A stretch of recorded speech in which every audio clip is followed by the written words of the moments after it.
अभिज्ञान शाकुंतलम के पहले अंक में अपन शुरुआत करते हैं। राजा जैसे ही शकुंतला को देखता है तो मन में उनकी अभिलाषा होती है कि क्यों न इस प्रकार से मैं इसे प्राप्त करूं, और राजा उस मन ही मन उसको पाने की इस प्रकार से चेष्टा करता हुआ उसकी ओर अनुरक्त हो जाता है। फिर राजा कहता है कि क्योंकि जो उसके हाव भाव थे उनको देख के ऐसा लगता है कि शायद संभावना है, जैसा मेरे मन में है वैसा ही इसके मन में भी शायद है। जैसे कि वाचम न मिश्रयति यद्यपि मद वचो भी कर्णम ददाति अभिमुखम मयि भासमाणे कामम न तिष्ठति मद आनंद सम्मुखी नाम भूयिष्ठम अन्य विषया न तु दृष्टिरश्य। जैसे ही राजा कहता है यद्यपि मद वचो भी वाचम न मिश्रयति, कि यद्यपि मैं जैसे ही बोलता हूं, मैं कुछ कहता हूं तो ये इस प्रकार से अपनी मेरी वाणी में अपनी वाणी को नहीं मिलाती है, बातचीत सीधी बात मेरे से नहीं कर रही है, लेकिन मई भासमाणे, लेकिन जैसे ही मैं कुछ बोलता हूं तो अभिमुखम कर्णम ददाति, तो ये मेरी ओर इस प्रकार से बड़े ध्यान से अपने कानों को इस प्रकार से मेरी बातों में लगाती है कि जैसे मैं जो कह रहा हूं ये उसको पूरे मनोयोग से इस प्रकार से सुन रही है। मद आनंद सम्मुखी नाम, ये इस प्रकार से मेरे मुंह के सामने कामम न तिष्ठति, ये भले इसके नेत्र ठहरते नहीं है, जैसे मैं उसकी ओर देखता हूं तो ये अपने नेत्रों को हटा लेती है,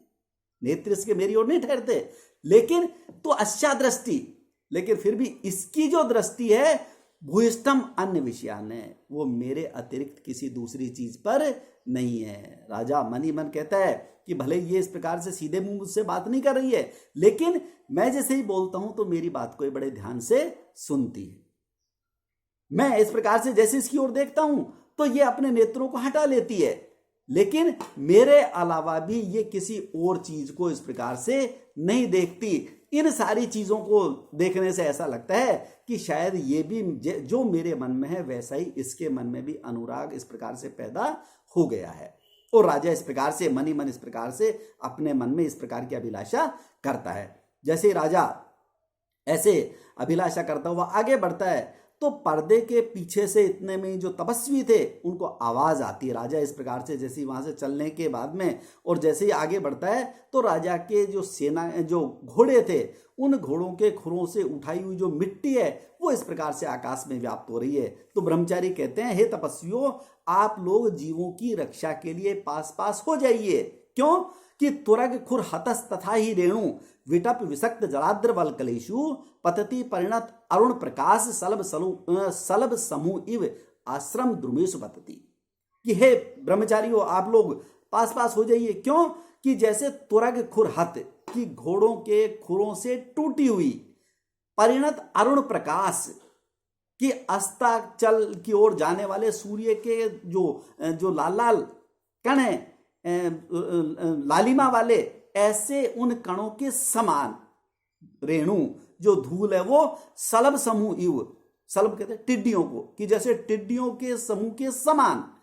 विटप विसक्त जलाद्र वल्कलेशु आश्रम द्रुमेशु पतति, कि ऐसे उन आश्रम के पेड़ों के ऊपर पड़ रही है जिनके ऊपर ऋषि मुनियों के गीले वस्त्र उन वृक्षों की टहनियों पे सुखाए हुए हैं। इसलिए आप लोग जीवों की रक्षा के लिए पास पास हो जाइए। क्यों? क्योंकि उनको इस प्रकार से आभास हो गया था कि जो ये तेज तेज इस प्रकार से आवाज आ रही है और ऊंचे आकाश में जो धूल का बवंडर छा रहा है, इस धूल के बवंडर से ऐसा लगता है कि मानो आक्रांता इस प्रकार से आक्रमण करने के लिए या शिकार करने के लिए तपोवन में प्रवेश कर रहा है। क्यों? क्योंकि इन सारी चीजों के हाव भावों को देख के वे अनुमान लगा रहे हैं कि ऐसा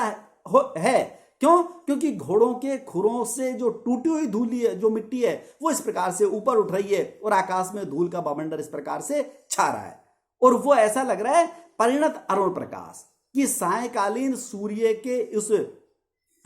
की कांति के समान लाल